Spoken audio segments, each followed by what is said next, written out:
You slip out of your mother into the warm coastal water with your head folded flat against your body. 5 more siblings slide out behind you, twisting free one after another. Your mother keeps swimming forward without slowing down, leaving all of you drifting in the shallow nursery while she disappears into deeper water. Your head starts to unfold.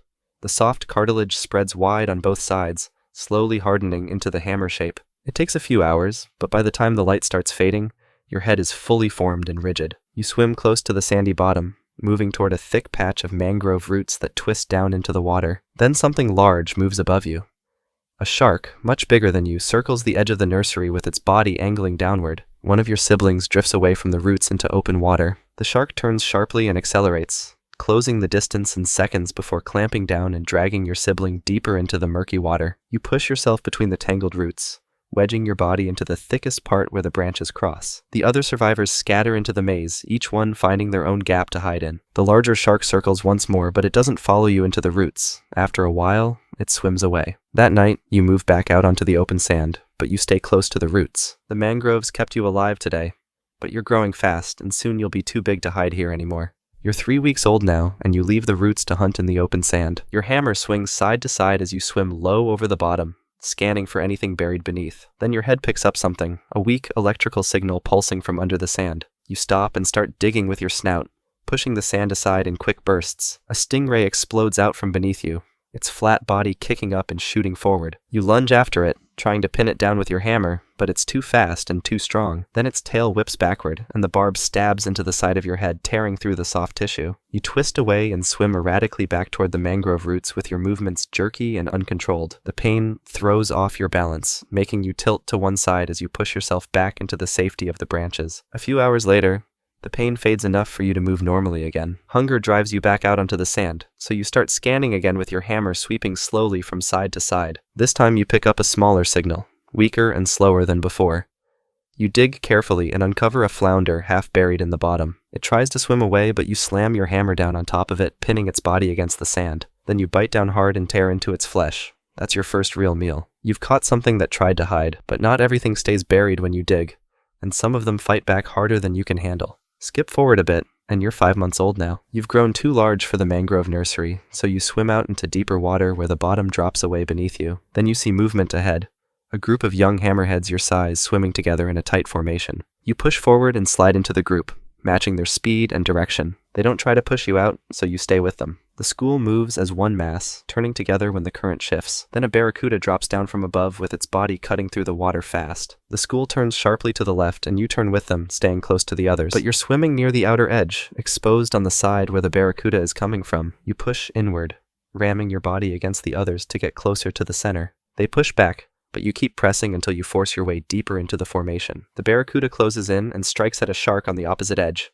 clamping down on its tail. The wounded shark jerks sideways, blood trailing behind it as it falls away from the group. The school scatters for a moment, then reforms and keeps swimming. The injured shark tries to follow, but can't keep up, so it drops back and disappears into the darker water below. You stay near the center now, wedged between the others. The school keeps you alive by moving together, but if you fall behind or swim on the edge, you're the one who gets caught. You're 1 year old now, and the school starts moving along the coast with hundreds of other hammerheads joining from different directions. The formation stretches wide across the water, moving together in waves that rise and fall as the group swims forward. You stay in the middle of the mass, surrounded on all sides by bodies your size. Then the water temperature drops. The current pulls you into colder water, making your muscles slow down and your movements become harder to control. You start drifting backward through the formation, falling away from the others in front of you. The school keeps moving at the same speed, but you can't match it anymore, so you slide further and further back until you're swimming near the rear edge. That's when you see it. A tiger shark appears behind the migration, following the stragglers with its body angled upward.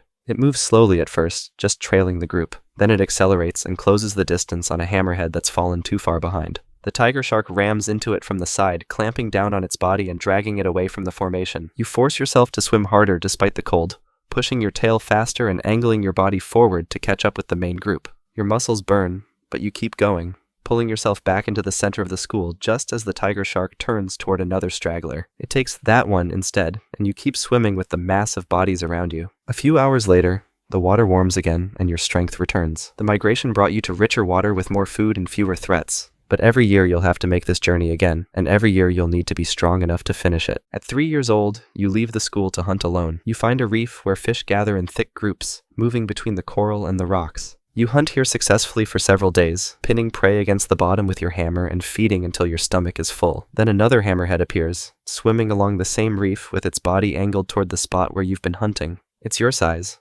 Maybe slightly smaller, but it doesn't turn away when it sees you. Both of you circle each other slowly, swimming in wide loops without breaking eye contact. You arch your back and drop your pectoral fins low, making your body look wider and more threatening. The other shark does the same, holding its position near the coral. Then you charge forward and ram it with your hammer, hitting it head-on. The other shark twists and slams back into you, driving its hammer into your side. You bite at its gills, snapping your jaws toward the soft tissue, but it turns too quickly and you miss. Then it bites you on the flank, tearing through skin and leaving a wound that starts bleeding immediately. You ram it again, harder this time, driving it backward into the coral. It tries to push back, but you don't stop. You hit it once more, and this time it turns and swims away, disappearing over the edge of the reef. You stay near the coral with blood leaking from your side. The wound stings, but the reef is yours now. You've claimed your first hunting ground, but other hammerheads pass through these waters constantly, and you'll have to fight again. You're 7 years old now, swimming toward warmer water where hundreds of hammerheads gather to mate. You arrive at the gathering site and see females moving through the mass, each one larger than the males around them. You follow one as she swims through the group, along with several other males competing for position beside her. Then another male moves in fast and bites down on her pectoral fin, clamping his jaws tight and holding on while she keeps swimming. You accelerate and come in from the other side, biting her opposite fin and gripping it hard. She doesn't stop or try to shake either of you off, so you hold your position with your teeth locked onto her fin. The other male releases after a moment and falls away. You stay attached, keeping your grip while positioning your body alongside hers. Then you release the fin and twist your body to align with hers, mating quickly before she pulls away. The whole process lasts only a few seconds. After it's done, she swims off immediately and joins a group of other females on the far side of the gathering. You return to hunting alone, moving back to your reef territory. Somewhere in these waters, your offspring will be born in a year, sliding out into shallow nurseries just like you did. But you'll never see them, and they'll never know you existed. The females carry the young alone, give birth alone, and abandon them just as quickly. You've mated for the first time, passing on your genes to the next generation. But your role ends here, and you'll spend the rest of your life hunting and defending territory. Skip forward a bit, and you're 11 years old now. You're hunting near a drop-off where large fish gather in schools, moving between the shallow reef and the deep water below. You attack a grouper and kill it quickly, pinning it against the rocks with your hammer before tearing into its body. Then you start feeding, ripping chunks of flesh and swallowing them whole. That's when you see movement rising from the deep. A great white shark comes up from below, twice your size, with its body cutting through the water in a straight line toward you. You release the grouper immediately and back away slowly, keeping your eyes on the great white as it closes the distance. It reaches the carcass and takes the entire fish in one bite, crushing it between its jaws before swallowing. Then it turns toward you. You angle your body sideways, showing your full size with your hammer spread wide and your body extended. The great white keeps swimming forward, but you keep backing away toward the shallow water behind you. You move slowly, keeping your posture wide, so it can see how large you are. The great white stops. It watches you for a moment, then turns and swims back down toward the drop-off, disappearing into the darker water below. You retreat into the shallows where the water is too thin for great whites to hunt comfortably, staying there until the threat is gone. You're big enough now that most predators won't risk attacking you. A full-grown hammerhead your size isn't easy prey, and the fight would cost more energy than it's worth. But age will slow you down eventually, and when it does, you won't be able to escape anymore. You're 14 years old now, hunting near a deep trench where the ocean floor drops away into darkness. Your hammer scans the water, picking up signals from prey moving along the edge of the shelf. You've been here before, and the hunting is always good. Then something massive rises from the trench below. An orca. It's much larger than any shark you've encountered, and it comes up fast with its body angled directly toward you. You turn and try to swim away, but your muscles are slower than they used to be. They are worn down by years of hunting and fighting, and the orca closes the distance easily. It rams into your side with its full weight, knocking you off course and sending you spinning through the water. You try to right yourself, but before you can recover, it circles back and hits you again, this time from above. The impact drives you downward, making your body tumble toward the seafloor. You struggle to swim upward, but your movements are weak and uncoordinated. Then the orca comes in from below and rams your underside, flipping you completely over. Sharks need to stay upright to breathe properly, and being inverted disorients you completely. You twist, trying to turn back over, but the orca pushes you down again, keeping you upside down. Your body goes still.